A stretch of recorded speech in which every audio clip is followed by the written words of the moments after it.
Captain Jake Morrison sat in his chair on the bridge of the USS Horizon. The ship was humanity's first vessel that could travel faster than light. Today was supposed to be a simple test run. They would jump to a nearby star system, take some readings and jump back home. Nothing fancy. "Are we ready for the jump?" Jake asked his crew. Lisa Park looked up from her science station. She was the chief science officer and had been working on this project for 5 years. "All systems look good, Captain. The jump drive is charged and ready." Danny Rodriguez wiped his hands on a rag. The chief engineer had been making last-minute adjustments all morning.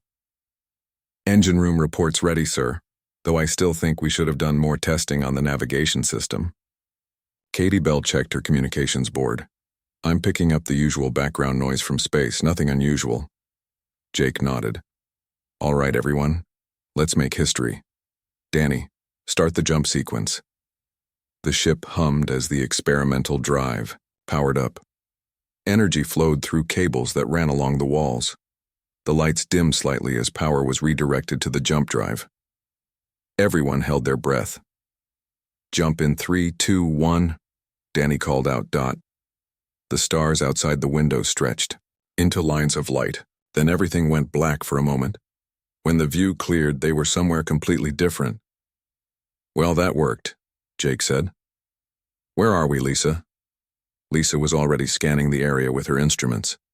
Her face went pale as she read the results. "Captain, we have a problem. This isn't the star system we aimed for." "What do you mean?" "Look outside." Jake turned to look out the main window. Instead of empty space with a distant star, they were surrounded by massive structures. Huge metal platforms floated in space, connected by thick cables and bridges. Ships moved between them like busy traffic in a city. But these weren't human ships. The vessels were long and curved, made of what looked like crystal and metal. They glowed with soft blue light along their edges. Some were as small as fighter jets. Others were bigger than aircraft carriers, and they were all heading toward the USS Horizon. "Those definitely aren't from Earth," Katie said quietly. "No kidding," Danny muttered. "Captain, we're getting scanned by something, multiple somethings." Jake stayed calm. He had been in the military for 15 years before joining the space program. He had seen combat, natural disasters, and equipment failures. This was just another situation that needed to be handled professionally. "Katie, try to open a communication channel. Let's see if we can talk to whoever lives here." "Working on it, sir. I'm detecting several different radio frequencies. Some of them seem like they might be communication signals." The alien ships formed a circle around the USS Horizon. Jake counted, at least 20 vessels, all with their weapons pointing at his ship. The weapons glowed with the same blue light as the ships themselves. "Captain," Lisa said, "I'm reading massive energy signatures from those weapons. They could turn us into space dust without breaking a sweat." "Good to know," Jake replied. "Any luck with communications, Katie?" "I think so, sir. I'm getting a signal that seems like it might be a universal translator. It's trying to convert their language into English." A crackling voice came over the speakers. The words were choppy, like a computer was trying to figure out how to translate them. "Unknown vessel. You have entered restricted space of the Zelkari Empire. Identify yourself. Immediately or face destruction." Jake looked around at his crew. They all looked nervous but ready to follow his lead. He activated the communication system. "This is Captain Jake Morrison of the USS Horizon from Earth. We're explorers and we seem to have gotten lost. We don't know anything about a Zelkari Empire." There was a long pause. Then the alien voice came back, sounding confused. "Earth? This designation is not in Imperial records. You claim ignorance of the Zelkari Empire?" "That's right," Jake said. "Never heard of you folks before today. Is this your space? Do we need to fill out some kind of form or pay a toll to pass through?" Another pause. Longer this time. You wish to pay a toll?" Danny looked at Jake with raised eyebrows. Lisa was trying not to smile. Katie was recording everything. "Well, sure," Jake continued. "If this is your territory, there must be some kind of procedure for visitors, right? We're not trying to cause trouble. We just want to look around and maybe head home. The alien voice sounded even more confused now. You are not afraid? Jake thought about that for a moment. Should we be? I mean, you've got a lot of firepower pointed at us, but you haven't shot yet. That suggests you'd rather talk than fight. So let's talk. Lisa was now openly grinning as she ran scans on the alien ships. She was taking readings on their technology, like this was a fascinating science project rather than a potential first contact disaster. Danny was casually making adjustments to their defensive systems while whistling a tune.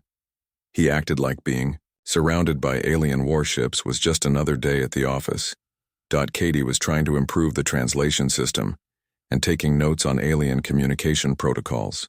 Unknown vessel horizon, the alien voice said slowly.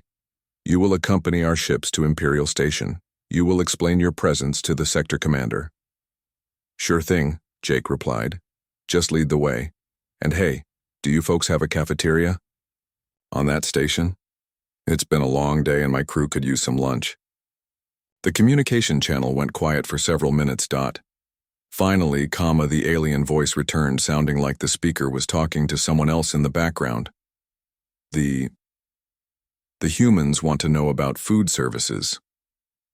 Jake could hear other alien voices in the background all talking at once in their own language. They sounded confused and maybe a little frustrated. Follow the lead ship, the voice finally said. Do not deviate from the escort formation. Copy that.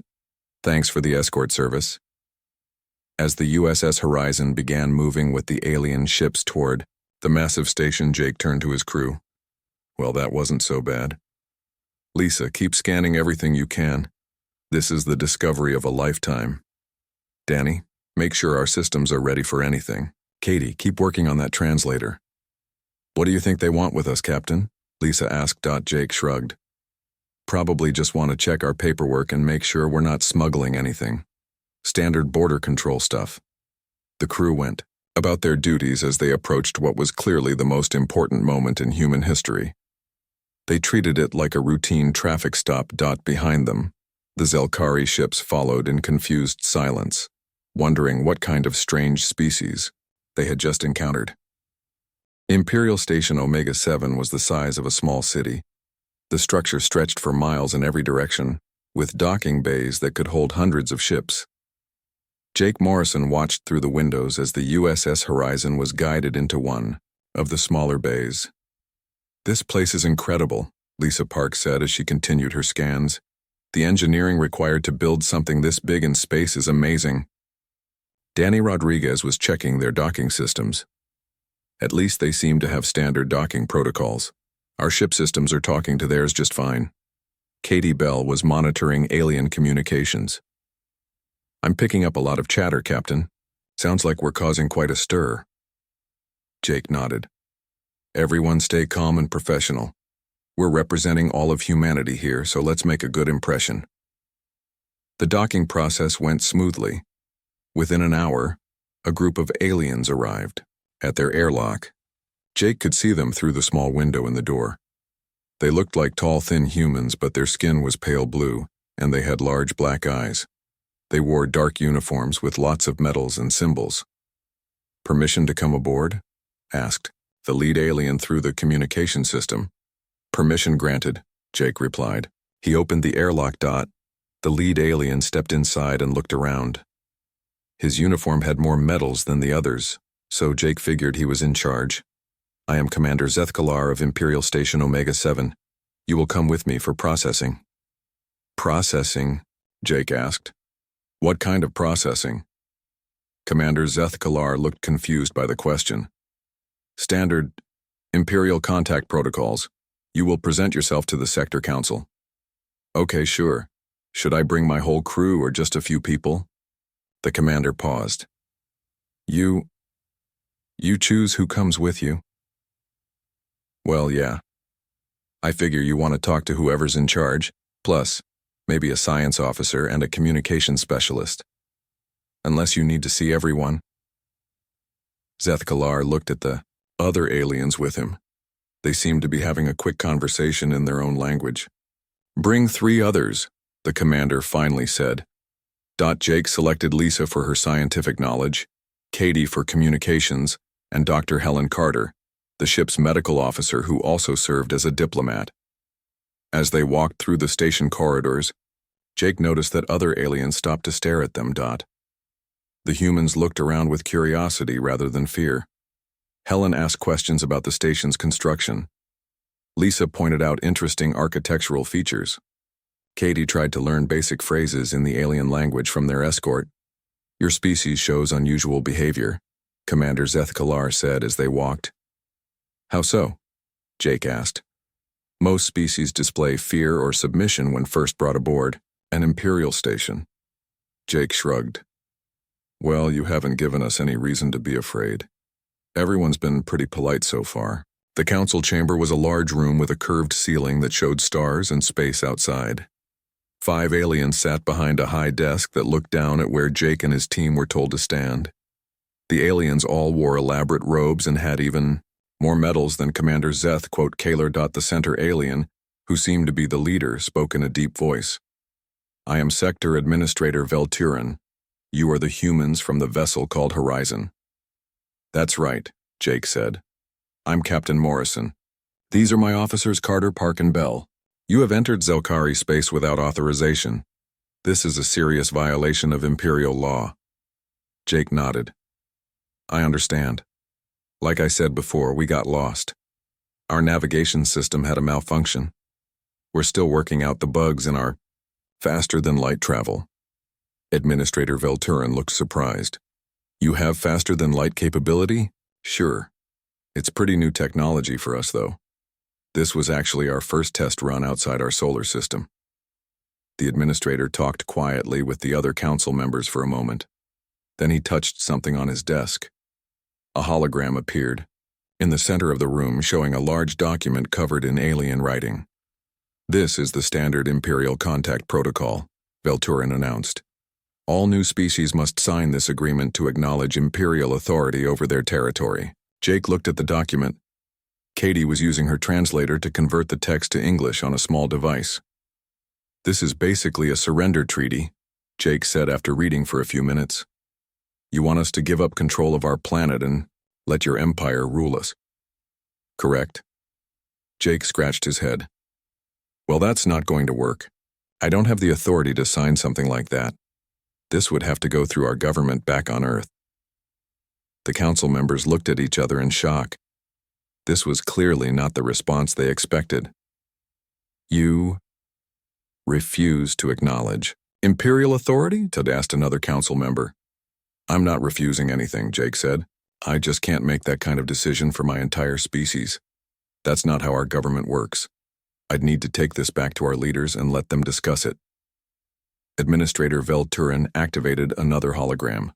This one showed images of massive space battles, planets being destroyed, and aliens bowing before Zelkari forces. "Perhaps you do not understand the consequences of defying the Empire," he said. "We control 10 million warships. We have conquered thousands of worlds. Resistance is futile." Helen Carter was taking notes on everything. Lisa Park was studying the holographic technology with obvious fascination. Katie Bell was recording the entire meeting. "That's very impressive," Jake said. "Your military capabilities are clearly advanced, but like I said, I'm just an explorer. Military and political decisions aren't my department." "Then who makes such decisions for your species?" Jake thought for a moment. "Well, we have something called the United Nations where all our countries send representatives. They'd probably want to set up a committee to study your proposal. Maybe bring in some economists to look at the trade implications. Our military leaders would want to review your defense requirements." The alien stared at him in complete silence. "How long would this, committee process take?" Velturin asked slowly. "Oh, probably 6 months to a year," Jake replied. "Maybe longer if they decide to do environmental impact studies. Bureaucracy can be pretty slow, but it's thorough." "Environmental impact studies?" repeated one of the council members. "Sure. If we're joining your empire, people will want to know how that affects our planet's ecosystem, our economy, our social systems. There's a lot to consider." Commander Zeth Kalar stepped forward. "Administrator, In my experience, most species either surrender immediately or attempt futile military resistance. I have never encountered a species that wished to form a committee. Jake looked confused. Well, how else would you make a decision this big? You can't just sign away your entire civilization without proper review and debate. Helen Carter spoke up. If I may ask, what kind of benefits package does the Empire offer? Healthcare, education, infrastructure development? Our people would want to know what they're getting in return for joining. Lisa Park raised her hand. Also, do you have any environmental protection policies? And what's your position on scientific research and exploration? Katie Bell added, what about cultural preservation? Would Earth be allowed to maintain its languages and traditions? The council members looked at each other with growing confusion and frustration. This was not going according to any protocol they had ever used. Administrator Velturan finally spoke. You treat imperial conquest as a business negotiation? Isn't it? Jake asked. I mean, you're asking us to give up our independence in exchange for joining your empire. That's basically a merger proposal, right? In business, you always negotiate the terms. The room fell silent again. The aliens seemed to be struggling with a concept that was completely foreign to them. We will consider your request for additional time, Velturan said slowly. You will remain on this station while we consult with higher authorities. That's fine, Jake said. Do you have guest quarters? And that cafeteria I asked about earlier? You will be escorted to temporary housing. Meals will be provided. As they were led away, Jake turned to his team. Well, that seemed to go pretty well. They're going to think about it instead of just saying no. Behind them, the council members sat in stunned silence, trying to figure out what had just happened. In their 1,000-year history of conquest, they had never met a species that treated galactic domination like a complicated business deal that required proper paperwork and committee approval. 3 weeks had passed since the USS Horizon returned to Earth. Captain Jake Morrison sat in a meeting room at the United Nations building in New York. Around the table were representatives from every major country on Earth, along with military leaders, scientists, and economists. President Amy Collins opened the meeting. Ladies and gentlemen, we're here to discuss humanity's first contact with an alien empire. Captain Morrison, please give us your full report. Jake stood up and activated a large screen that showed images from the Zelkari station. As you can see, we're dealing with a highly advanced civilization. Their technology is clearly superior to ours in many areas, especially space travel and energy production. General Frank Murphy, the head of Earth's Defense Forces, studied the images carefully. What about their military capabilities? Impressive, Jake replied. They claim to have 10 million warships and control thousands of planets. However, their approach to diplomacy suggests they rely heavily on intimidation rather than actual force. Dr. Sarah Kim, a cultural anthropologist, raised her hand. What was your impression of their society? Very hierarchical. Everything seems to run on authority and fear. They were genuinely confused when we asked for time to consider their offer instead of surrendering immediately. President Collins nodded. And what exactly are they offering? Jake switched to a slide showing the translated treaty. Basically, they want us to become part of their empire. In exchange, they provide protection and access to their technology, but we would lose our independence and have to follow their laws. What's the alternative? Asked the Secretary of Defense. They weren't specific, but they implied military conquest if we refuse. The room buzzed with quiet conversations as the world leaders discussed this information among themselves. Finally, President Collins called for order. Has anyone heard from their diplomatic envoy yet? Actually, yes, said Margaret Stone from the State Department. Diplomatic envoy Karthus arrived this morning at JFK Airport. He's currently going through customs. Customs? Asked the president. Well, he didn't have a passport, so we had to issue him a diplomatic visa. He seemed confused by the paperwork, but he filled it out. Meanwhile, at JFK Airport, diplomatic envoy Karthus stood in line at the immigration checkpoint like any other international traveler. The Zelkari envoy was tall and thin, with pale blue skin and large black eyes. His elaborate robes drew some curious looks from other passengers, but New Yorkers had seen stranger things. "Purpose of your visit?" asked the immigration officer, barely looking up from his computer screen. "To demand the surrender of your planet to the Zelkari Empire," Karthus replied through his translator device. The officer paused and looked up. "Is that business or pleasure?" Karthus considered this. "Business, I suppose." "How long will you be staying?" "Until your species submits to imperial authority." The officer stamped his passport. "Enjoy your visit." Outside the airport, Karthus was met by Margaret Stone, who held a small sign with his name on it. "Welcome to Earth, Envoy Karthus. I'm Margaret Stone from the State Department. I'll be your liaison during your visit." She handed him a visitor's badge and a small map of Manhattan. "Your hotel is marked on the map. The UN meeting is tomorrow at 10 a.m. Do you need directions?" Karthus stared at the badge and map.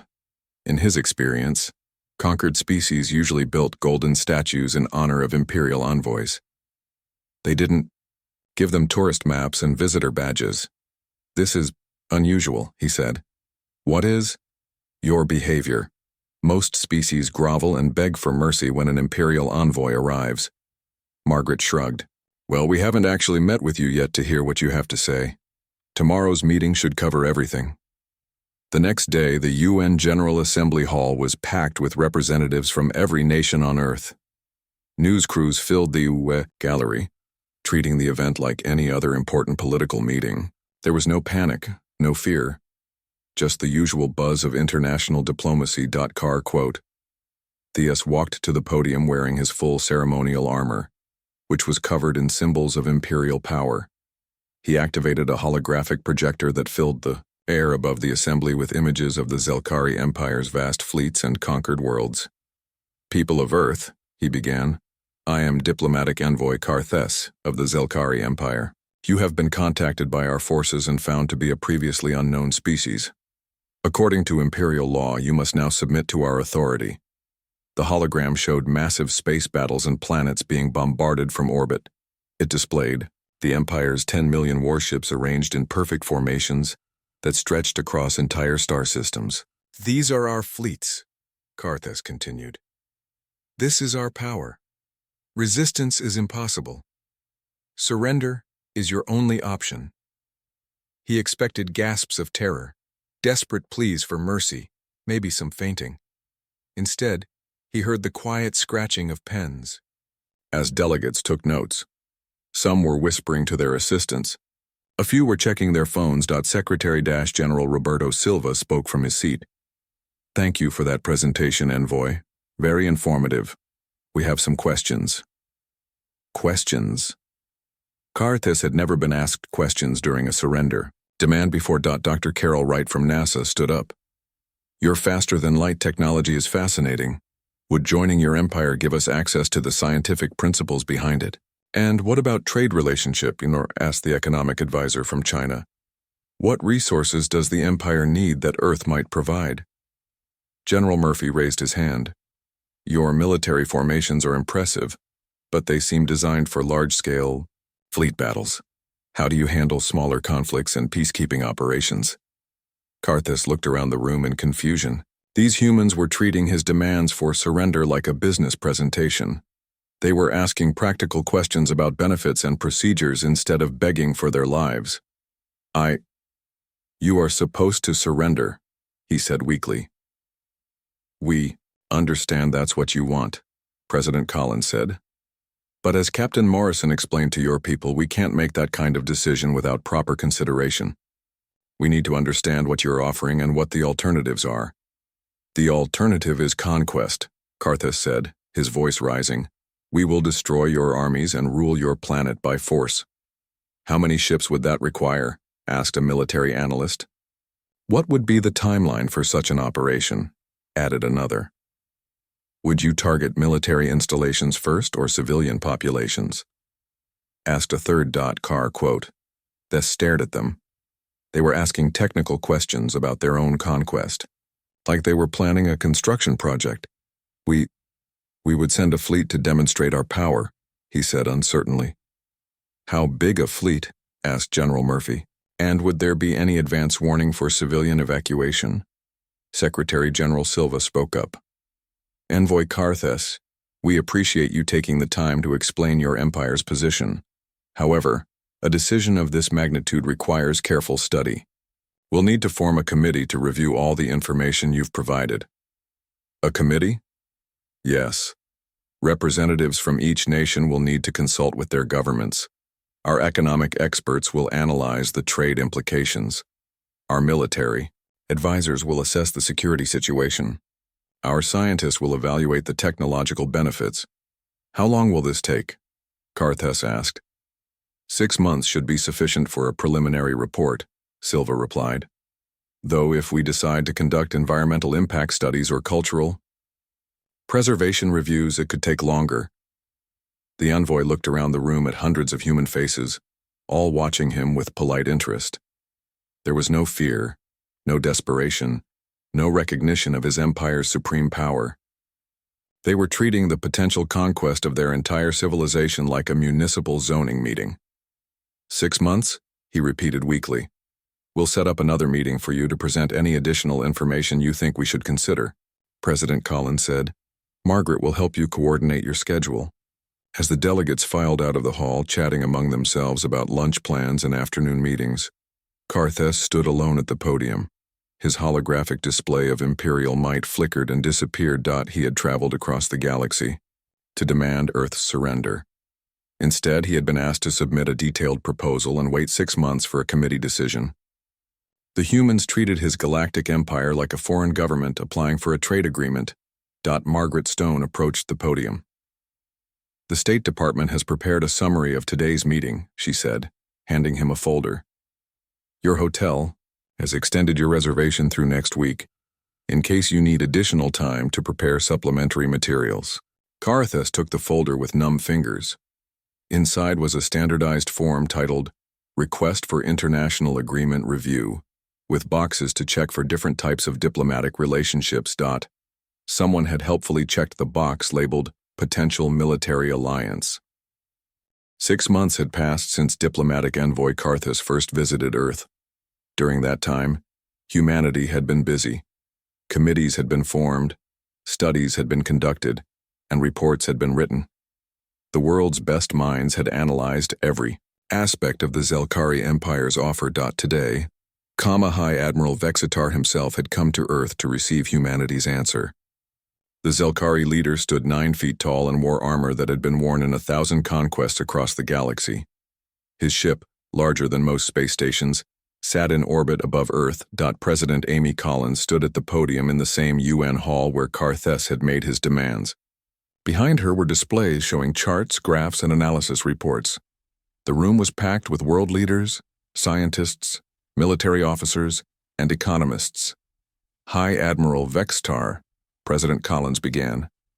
Thank you for coming to hear our response to the Zelkari Empire's proposal.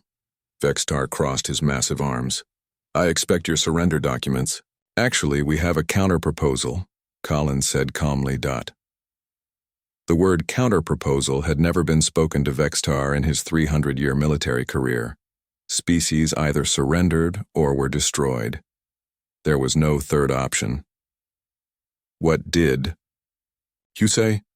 Dr. Richard Hayes from MIT stepped forward with a thick folder. We've completed our analysis of the Zelkari Empire structure, capabilities, and strategic situation. While impressive, we've identified several areas where Earth's resources and expertise could provide mutual benefits. He activated a holographic display that showed a detailed breakdown of the Empire's military organization. Your fleet composition suggests you're optimized for large-scale conventional warfare, Dr. Hayes continued. However, our analysis indicates you may have weaknesses in small unit tactics, guerrilla warfare, and asymmetric combat situations. Colonel Maria Santos from the U.S. Marines took over the presentation.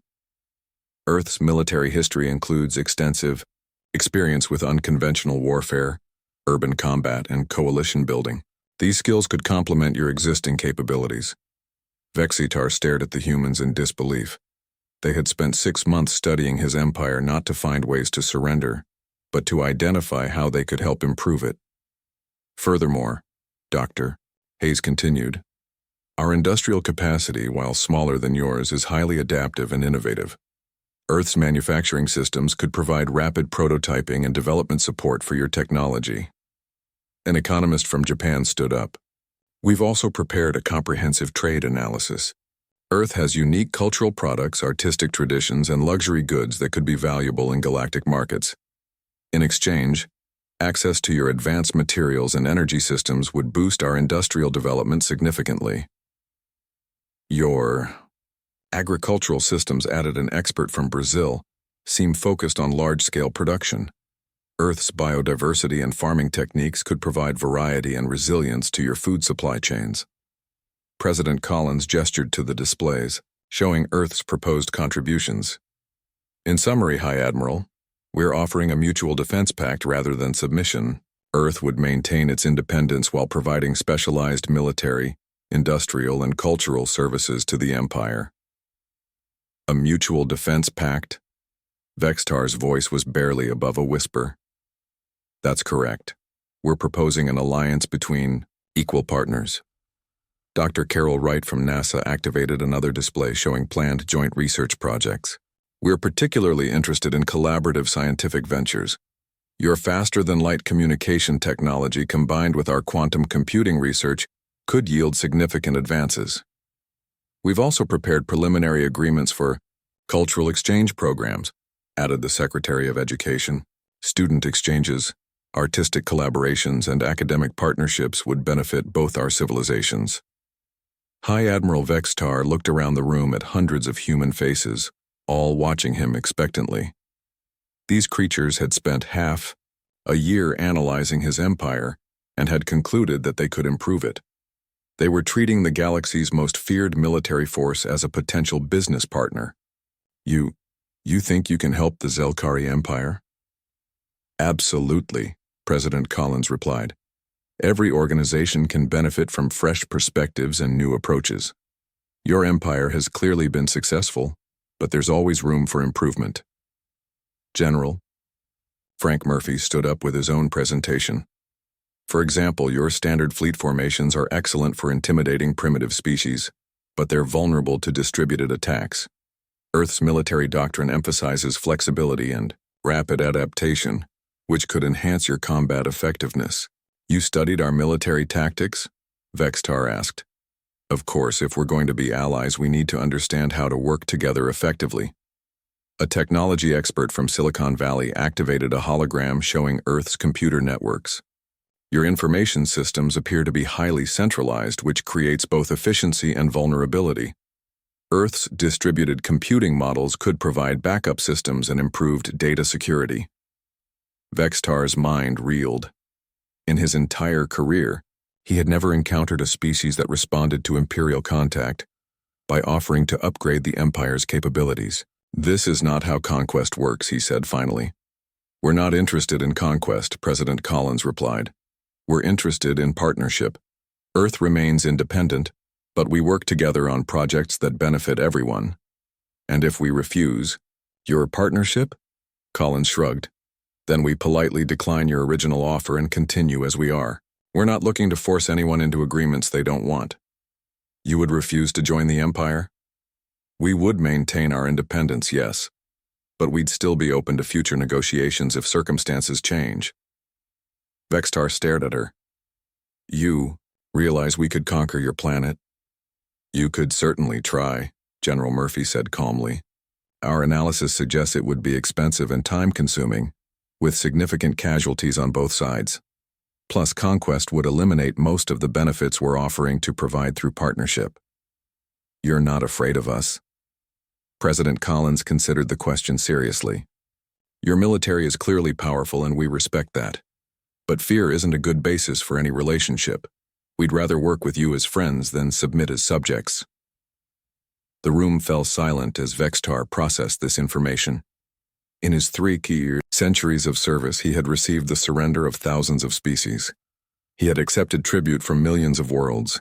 He had never been offered an alliance by a planet he was planning to conquer. You treat the Zelkari Empire as equals, he asked. Everyone starts somewhere. Collins replied. Your empire has clearly accomplished great things. Earth has different strengths and experiences.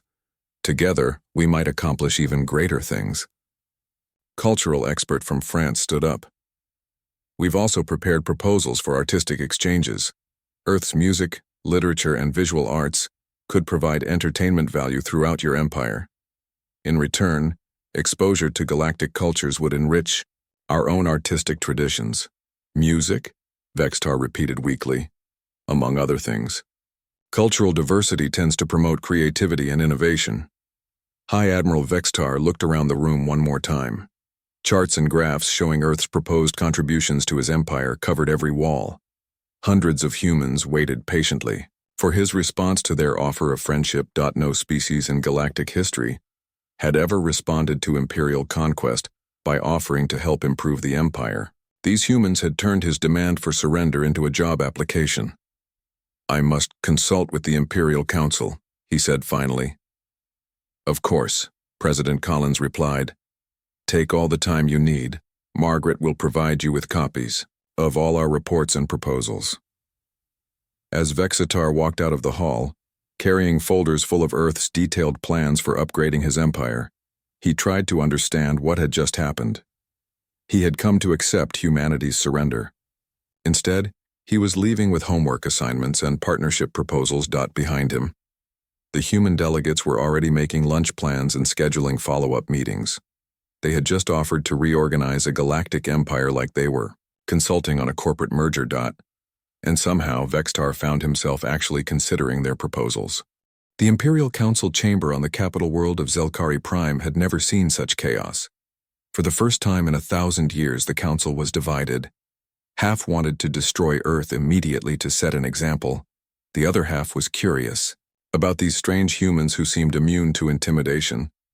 Emperor Zaltharon sat on his crystal throne, reading through the reports that High Admiral Vextar had brought back from Earth. The documents were unlike anything in Imperial history. Instead of surrender treaties, they contained detailed business proposals, scientific collaboration plans, and cultural exchange programs. These humans, the Emperor said slowly, they want to help us improve our empire? Yes, my lord, Vextar replied. They spent 6 months studying our military, our technology, and our government. Then they offered suggestions for how to make everything work better.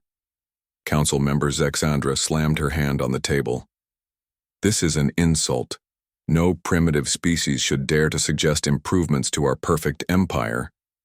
But some of their ideas are actually quite good, admitted Council member Torvex. He held up one of the reports. Their analysis of our supply chain logistics identified 17 efficiency improvements that could save us millions of credits per year. They're treating us like a business, Zexandra protested. And they're very good at business, Torvex countered. Look at these economic projections. If we implemented even half their suggestions, our productivity could increase by 30%. Emperor Zaltharon continued reading. The humans had analyzed every aspect of the Zelkari Empire with the same thoroughness they might use to study a potential merger target. Their reports included organizational charts, cost-benefit analyses, and implementation timelines. What did you tell them? The Emperor asked Vextar. That I would consult with the council. They said to take all the time we needed. They're not afraid of us at all, are they? No, my lord. They treat us like a foreign government they might want to do business with. Council member Kexthor spoke up. Perhaps we should make an example of them. A small demonstration of our power to remind the galaxy what happens to species that don't show proper respect. What kind of demonstration? Asked the Emperor. Send a battle fleet to their solar system. Destroy a few of their outer planets. That should convince them to surrender properly. The Emperor considered this. Very well. Admiral Kexmora, take the 7th Fleet to Earth's system. Destroy some asteroids as a show of force. Make it clear what will happen if they continue to resist. 3 weeks later, Admiral Kexmora's fleet emerged at the edge of Earth's solar system. 200 Zelkari warships arranged themselves in an intimidating formation near the asteroid belt. The Admiral opened communications with Earth's Defense Command. Admiral Paul Grant was on duty at Luna Base, when the alien fleet appeared on his screens. He had been briefed on the situation and was expecting something like this. Zelkari Fleet, this is Admiral Grant of Earth Defense Command. Welcome to our solar system. Admiral Kexmora was taken aback by the casual greeting. I am Admiral Kexmora of the Zelkari 7th Fleet. We are here to demonstrate the power of the Empire. Understood. Are you planning to conduct military exercises in our asteroid belt? We will destroy asteroids to show what will happen to your planet if you do not surrender. Ah, target practice. Good idea. Our mining operations have been looking for help clearing some of the larger rocks. You'd actually be doing us a favor. Admiral Kexmora stared at his communication screen. You want us to destroy your asteroids? Well, not all of them. We've marked the ones that are causing navigation hazards for our commercial shipping. Feel free to blow those up. This is not how intimidation works. Oh, you're trying to intimidate us? Sorry, I thought this was just a military demonstration. Our intelligence analysts figured you were showing off your capabilities as part of the ongoing negotiations. Kexamora looked around his bridge at his confused crew. You are supposed to be terrified by our firepower. Your weapons are definitely impressive, Admiral Grant replied. Very clean energy signatures, much more efficient than our current systems. Is that antimatter-based technology? Our scientists would love to study the physics behind it. We are not here for scientific discussion. We are here to force your surrender. Right.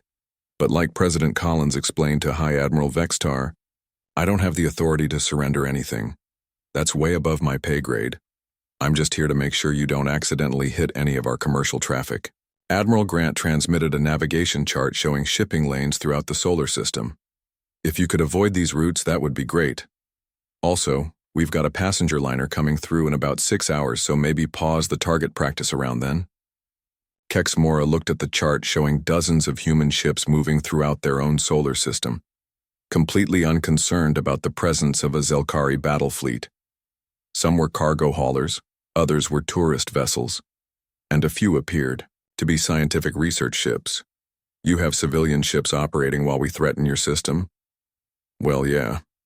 People have jobs to do. Unless you're planning to actually attack something, there's no reason to disrupt normal business. We could destroy your entire fleet. You could, Admiral Grant agreed, but that would violate about 17 different sections of the partnership agreement Earth proposed. Plus, it would really hurt the trade relationship we're hoping to establish. Admiral Kexamora fired his weapons at a large asteroid, vaporizing it completely. The display of power lit up the entire asteroid belt with brilliant energy. Very nice, Admiral Grant said. Clean destruction, minimal debris scatter. Your targeting systems are incredibly precise. You are not impressed by our weapons? Oh, I'm very impressed. The engineering required to generate that kind of focused energy output is amazing. How do you prevent the weapon systems from overheating during sustained fire? The Zelkari Admiral found himself explaining the technical details of Imperial weapons technology to a human who treated galactic conquest tools like interesting gadgets. Admiral Kexmora came a transmission from his flagship. We're receiving communications from other ships in the human fleet. They're asking if we need navigational assistance or supply replenishment. They're offering to help us? Yes, sir. One cargo vessel is asking if we need fuel or spare parts. A passenger liner wants to know if any of our crew would like to visit their observation deck to see Earth. Kexmora looked out at the human ships continuing their normal operations around his battle fleet. They were treating his intimidating display of Imperial power like a neighborhood block party. Sir, his communications officer reported, I'm getting a message from Earth Defense Command. They're inviting our fleet to dinner. Dinner? Admiral Grant's voice came over the speakers. We figured your crews might be interested in trying Earth food. Nothing fancy, just a cultural exchange opportunity. Our chefs are curious about Zelkari cuisine too.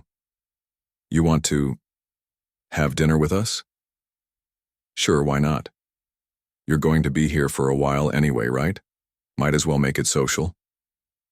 Admiral Kexmora sat in his command chair, staring at the tactical display that showed his intimidating fleet completely surrounded by friendly human ships offering food, tours, and technical assistance.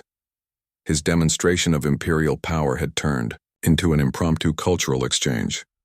"Admiral Grant," he said finally, "I think I need to call my superiors." Back on Zelkari Prime, Emperor Zaltharon received Admiral Kexmora's report with growing disbelief.